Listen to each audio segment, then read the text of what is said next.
नमस्कार दोस्तों, स्वागत है आपका हमारे चैनल सौम्या भक्ति टॉक्स पर। दोस्तों, भक्त प्रहलाद की कथा न केवल भगवान विष्णु की भक्ति की महानता को दर्शाती है, बल्कि यह भी प्रमाणित करती है कि जब एक भक्त सच्चे दिल से ईश्वर की आराधना करता है तो स्वयं भगवान उसकी रक्षा के लिए अवतरित होते हैं। ये कथा सतयुग के उस कालखंड से जुड़ी है जब पृथ्वी पर हिरण्यकश्यप नामक एक अत्यंत शक्तिशाली असुर का आतंक फैला हुआ था।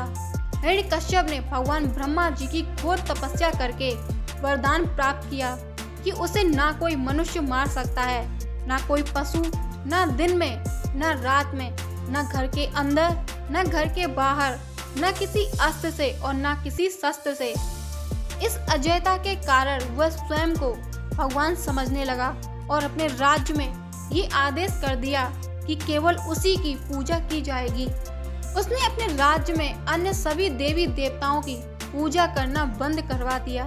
लेकिन उसके अपने ही पुत्र प्रहलाद ने बचपन से ही भगवान विष्णु को अपना आराध्य मान लिया था।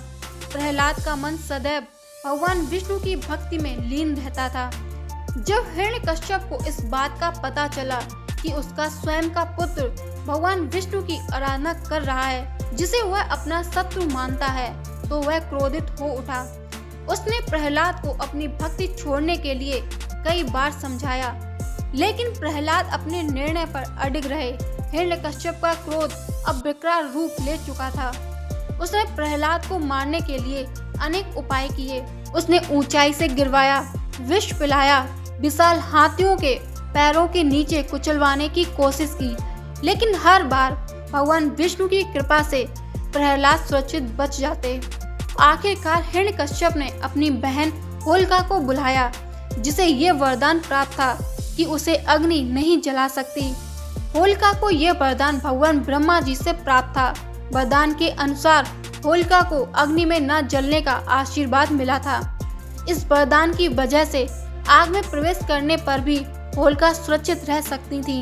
हालांकि यह वरदान केवल तभी प्रभावी था जब वह इसे धर्म और सद कार्यों के लिए उपयोग करती। हिरण्यकश्यप ने एक योजना बनाई कि होलिका प्रहलाद को गोद में लेकर अग्नि में बैठेंगी, जिससे प्रहलाद भस्म हो जाएगा और होलिका सुरक्षित बच जाएंगी।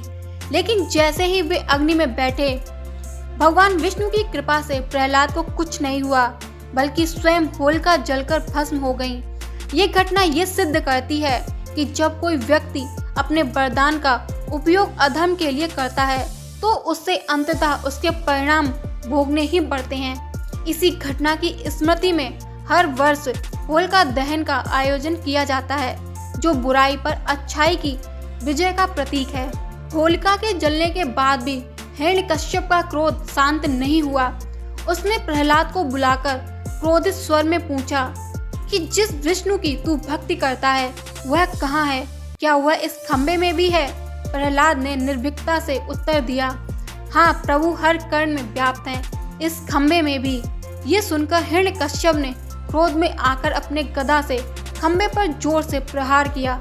तभी उस खंबे से भगवान विष्णु ने अपने नरसिंह अवतार में प्रकट होकर गर्जना की। उनका स्वरूप अद्भुत था। वे आधे सिंह और आधे मानव के रूप में प्रकट हुए थे।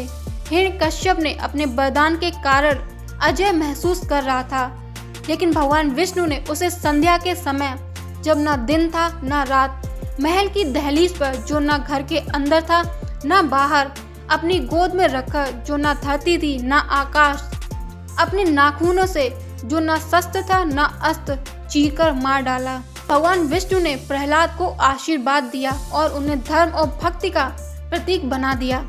यह कथा हमें ये सिखाती है कि सत्य और भक्ति की हमेशा जीत होती है, चाहे कितनी भी कठिनाइयाँ क्यों न आए।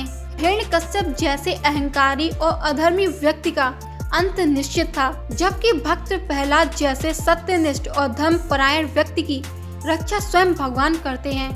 भक्त प्रहलाद की यह कथा आज भी भक्तों के लिए प्रेरणा का स्रोत है और हमें ये संदेश देती है कि भगवान पर अटूट विश्वास रखने वालों की सदा रक्षा होती है।